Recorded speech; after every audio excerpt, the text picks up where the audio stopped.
Salut à tous, c'est Walex. Aujourd'hui on se retrouve pour la deuxième partie du Faucon Millenium, la construction, un petit peu voir ce que ça donne quand on construit ce petit faucon.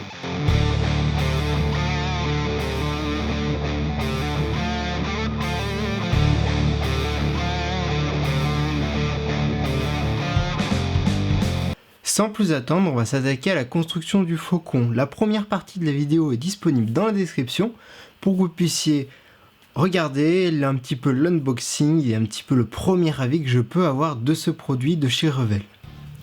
Pour commencer, il faut savoir qu'il faut absolument des pinces coupantes, des petites, pour pouvoir proprement couper les pièces pour éviter de les abîmer.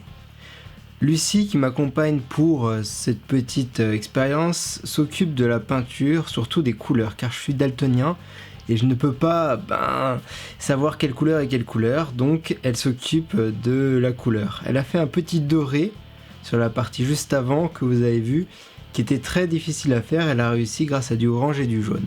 On continue sur une partie compliquée, le cockpit est une pièce transparente, sauf qu'il y a des toutes petites parties à coloriser. Colorier, vous le dites comme vous voulez, donc même avec le pinceau fourni qui est trop grossier, on en a pris un autre plus précis pour pouvoir appliquer la couleur grise. C'était pas du tout évident, on a assez galéré, mais on a réussi à faire quelque chose de pas trop mal. 2 couches sont nécessaires pour l'élaboration de ceci, car la pièce est transparente.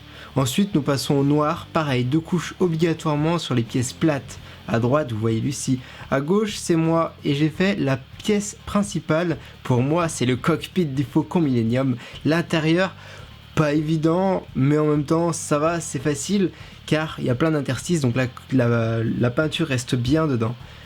C'était plutôt facile, j'ai fait ça. Lucie a été obligée de faire plusieurs couches sur la partie de droite. D'ailleurs je vais y retoucher après pour essayer de finir ça le mieux possible. C'est la partie, on va dire, le socle pour poser.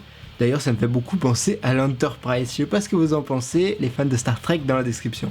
On continue donc avec le noir toujours, sur des parties qu'on n'avait pas forcément pensé tout de suite. Les 10 réacteurs, enfin c'est pas les réacteurs, c'est les bouches d'aération qui sont noircies par le temps. C'est pas évident du tout. Heureusement il y a des plastiques autour qui délimitent bien les zones. C'est pas le cas, surtout on verra ça juste après.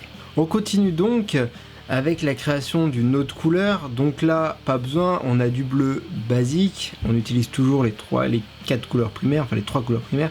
Donc là on utilise le bleu, donc le bleu va nous servir à faire le réacteur à l'arrière pour essayer de donner cet effet bleu quand il est démarré, qu'on retrouve bien dans les films et dans les images du Faucon Millenium. Puis après Lucie s'attaque au deuxième bleu, le bleu qu'on retrouve sur la partie de dessus et de dessous. Un bleu très clair qu'elle a fait en utilisant du bleu, du blanc et un tout petit peu de noir pour foncir le tout. Donc elle s'attaque à cette partie, c'est pas évident, les pièces sont pas forcément délimitées, c'est pas très précis, donc on a un peu galéré à trouver où aller quoi, même si la notice est plutôt bien faite je trouve. De mon côté, je me retouche les pièces noires pour essayer d'avoir le noir le plus profond, et le temps que ça sèche, je recommence, et j'ai recommencé ça 2 ou 3 fois obligé.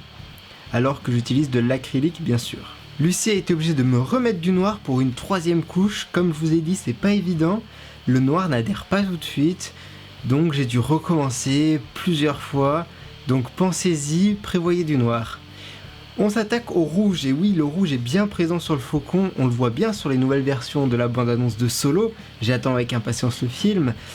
Donc on s'est attaqué à ces parties rouges, à 2, chacun de notre côté. Le rouge qu'on a utilisé, le rouge qui était fourni, alors que d'autres couleurs, on a utilisé des couleurs qu'on avait en plus. Il faut savoir que les 3 couleurs de base qui étaient fournies n'étaient pas suffisantes pour faire toutes les couleurs du Faucon Millenium. On continue donc avec le gris, un gris qui est aussi disponible dans le pack que j'ai pris, plutôt pratique, ça nous a évité de créer ce gris. Donc on l'utilise aussi pareil pour des pièces qui sont pas forcément bien délimitées, donc il faut absolument penser à bien savoir, bien prendre le temps d'essayer de trouver les endroits et avoir un pinceau le plus précis possible. Même en étant le plus précis possible, on a réussi à faire quelques gaffes. On n'est pas parfait, c'est une de nos premières maquettes ensemble, une première fois à tout comme on dit, mais en tout cas on a bien aimé coloriser même si c'était pas évident. Je passe du coup à le découpage donc des pièces et au limage, bien limer toutes les parties, donc une petite lime parfaite, c'était pas dur du tout car le plastique est très souple, ça a permis facilement de limer les parties sans abîmer le Faucon Millenium. On aurait pu faire toutes les traces de vieillesse, toutes les traces pendant cette pratique-là, sauf qu'on a préféré coller toutes les pièces ensemble avant. D'ailleurs, chose à dire très importante, toutes les pièces s'emboîtent parfaitement, je trouve ça vraiment cool. Pour la petite pièce, toutes les plus petites pièces qui font à peu près moins d'1 centimètre, elles s'emboîtent parfaitement dans les plus grosses, c'est super cool. Ça m'est déjà arrivé de faire des maquettes où ça s'emboîtait pas et ça m'avait bien énervé. Là, ça a fait nickel son travail. Donc des petits points de colle de temps en temps, des pièces que je n'ai pas collées car les emboîtages étaient plutôt solides. Et comme ça, au cas où, si je pouvais enlever le dessus du dessous pour pouvoir après faire des retouches qu'on verra peut-être pour la prochaine vidéo. Donc là, une fois que toutes les pièces étaient en place, j'ai eu un peu de mal à mettre l'arrière, mais bon, une fois que c'était fait, c'était nickel.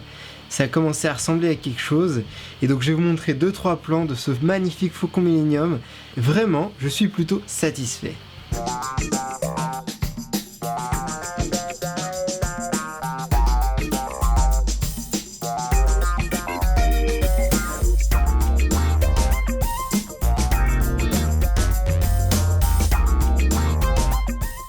On arrive à la fin de cette vidéo, j'espère que ça vous a plu, j'espère que les plans vous ont plu.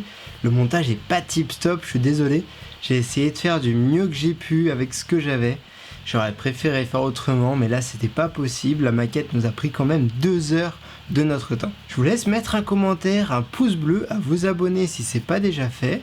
On se retrouve la prochaine fois dans 1-2 semaines pour la suite, parce que vous l'attendez, la conclusion, savoir si je l'aime ou pas, et savoir ce qui existe aussi en Faucon Millenium maquette. Petit aparté, j'ai trouvé une super vidéo de Pepe World, qui est en fait une chaîne YouTube d'un mec qui est fan absolu de la high-tech et beaucoup de l'audiovisuel, et il a fait une vidéo sur le Blu-ray disc 4K de chez Star Wars le dernier Jedi, qui est le premier mastering en 4K, et il l'explique exceptionnellement bien. Je vous le mets dans la description, je lui ai dit que je le ferai un petit aparté. Vraiment, si vous aimez la high-tech, si vous aimez savoir comment est fait un mastering et quelles sont les normes de mastering, quel matériel faudrait pour profiter un maximum de votre Star Wars, c'est chez lui que vous le trouverez. En tout cas, je vous recommande sa chaîne. Cette vidéo est finie, merci d'avoir suivi. En tout cas, à plus pour de prochaines vidéos. Allez, salut!